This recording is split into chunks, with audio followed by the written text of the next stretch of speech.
तर नमस्कार भावांनो बहिणींनो, तुम्हाला सांगते आपण ना एवढं सगळं बांधलंय ते पाठी महागललं आणि हे एवढं ह्या 2-3 आळाच्या आणि ते तिकडचं राहिलंय तेवढं आपल्याला बांधायला माणसं लावली होती 300 रुपये शेकडा म्हणजे 100 बांधायचं आणि 300 रुपये द्यायचे म्हणजे ही एक पिंडी त्यांना 3 रुपयाला आणि काढायला 350 रुपये रोज.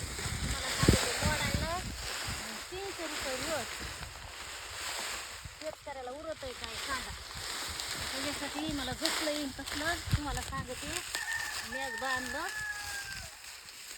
तेवढं आपलं सकाळ संध्याकाळ कसं तरी आपलं हे सगळं मिळून 400 झाले. 400 झाले 300 रुपयाने बघा किती पैसे झाले असते ना. तिकडलं एक रानातलं तेवढं राहिले आणि ह्या रानातलं झालं. आता एवढ्या लास्टच्या 2-3 पेंड्या राहिल्या. आपलं जसं टाईम भेटून का तिथं घंट्या घरीच काम करायचं. आता तिकडल्या रानातलं झालं, तिकडल्या रानामधलं तेवढं म्हणजे त्याला बांधायचं. आता तर काय 6 वाजून गेलं. हे घासायला लागते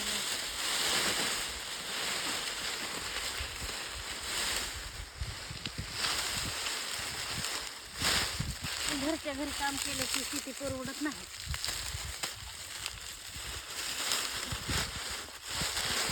पुन्हा येतो का बाबा कवा येतो काय करतो स्वतः नेन लोकांच्या पाया पडा. आपल्याला रस्ते येईल तसलं आपलं घरीच करायचं काम. कुठं आपल्याला कुठं रुखवतावर न्यायचंय दाखवायला.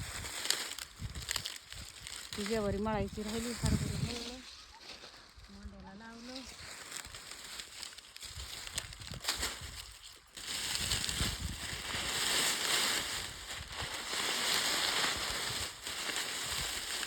तुम्हाला सांगते लोकांच्या जीवा म्हणलं की ना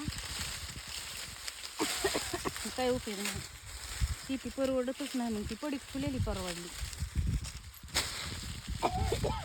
सगळं लोकांचं जीव करायचं म्हणलं ते वहीतच करायला नाही पाहिजे.